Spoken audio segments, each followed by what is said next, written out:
Hello friends, সবাই কেমন আছো? আশা করি সবাই ভালোই আছো। আমিও ভালো আছি তোমাদের ভালোবাসা আশীর্বাদে।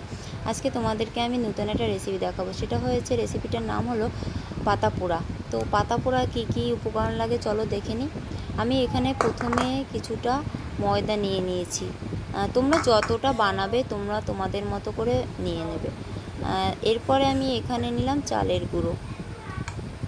তারপরে আমি কিছুটা নেব আটা একদম অল্প নেবে, মানে চালের গুঁড়ো আর ময়দার পরিমাণ যতটা বেশি হবে আটার পরিমাণ ততটা কম হবে।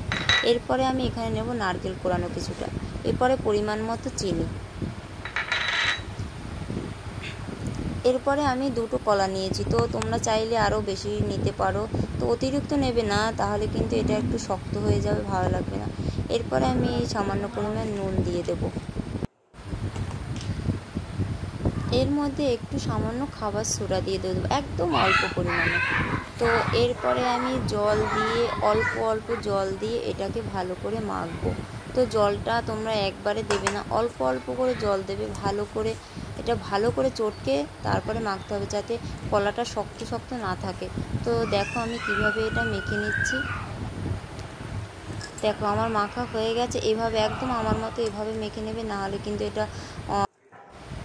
এটা যেন এই মাখাটা যেন একদমই মানে নরম না হয়, শক্ত না হয়, এভাবে মাখতে হবে।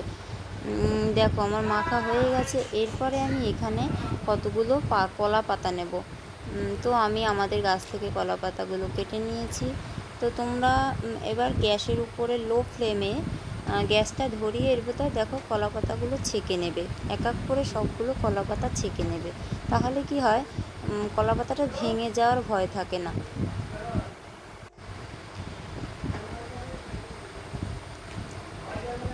দেখো আমি একে একে সব কলা পাতাগুলো এভাবে করে ছেঁকে নিয়েছি।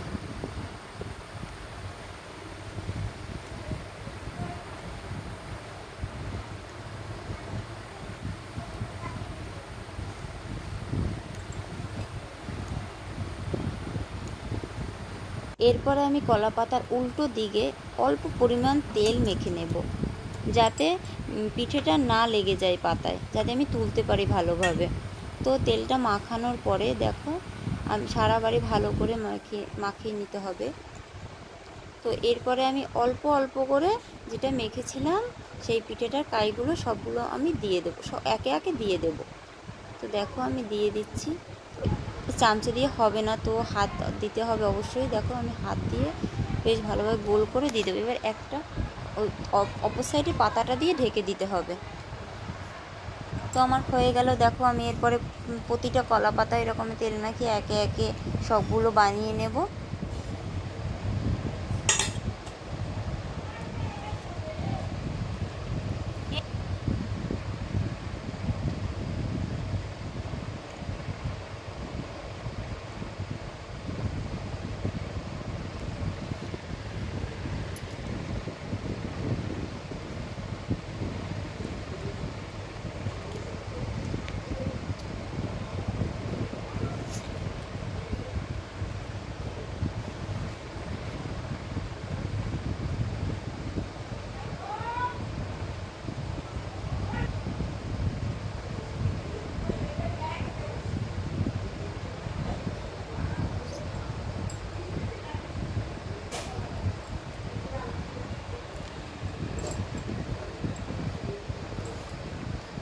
দেখো আমার সবগুলো বানানো হয়ে গেছে। এরপরে আমি একটা কড়া নেব, কড়ার মধ্যে সামান্য পরিমাণ তেল দেব, তেল দিয়ে ভালো করে কড়াটা গরম করে নেব। তো কড়াটা গরম হয়ে যাওয়ার পরে একে একে সবগুলো আমি দিয়ে দেব।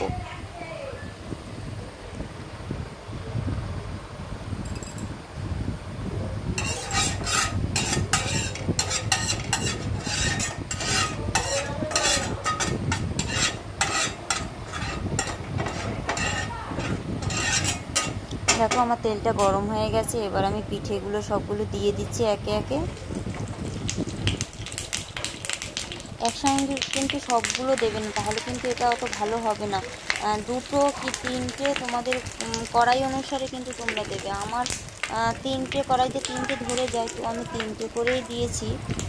তো দেখো কীভাবে আমি পিঠেটা বানাচ্ছি। এবার আমি 5 মিনিট যাওয়ার পরে ঢাকা দিয়ে ঢেকে দেব। বারবার করে উল্টে পাল্টে এটা দেখতে হবে। কেন বলো তো, এটা কিন্তু মানে একদম লো ফ্লেমে এটা করতে হবে, এটা কিন্তু পুড়ে যাওয়ার ভয় থাকে। তো পুড়ে গেলে একদমই পিঠেটা ভালো লাগবে না খেতে। কোনো জিনিসই পুড়ে গেলে একদমই ভালো লাগে না, শুধু পিঠে নয়, যে কোনো রান্নাই বলো না কেন, পুড়ে গেলে একদমই খেতে ভালো লাগে না।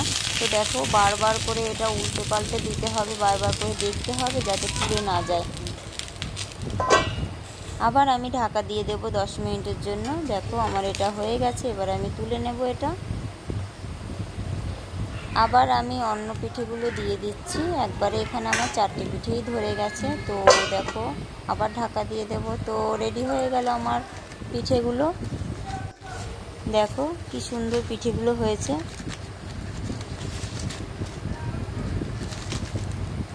এটা কিন্তু খেতে খুবই ভালো লাগে, তোমরা বাড়িতে অবশ্যই একবার ট্রাই করে দেখতে পারো। তো আমি কিন্তু অত ভালোভাবে সব কিছু গুছিয়ে বলতে পারি না, হ্যাঁ, তবুও তোমাদেরকে যেভাবে পারি সেভাবে বোঝানোর চেষ্টা করলাম।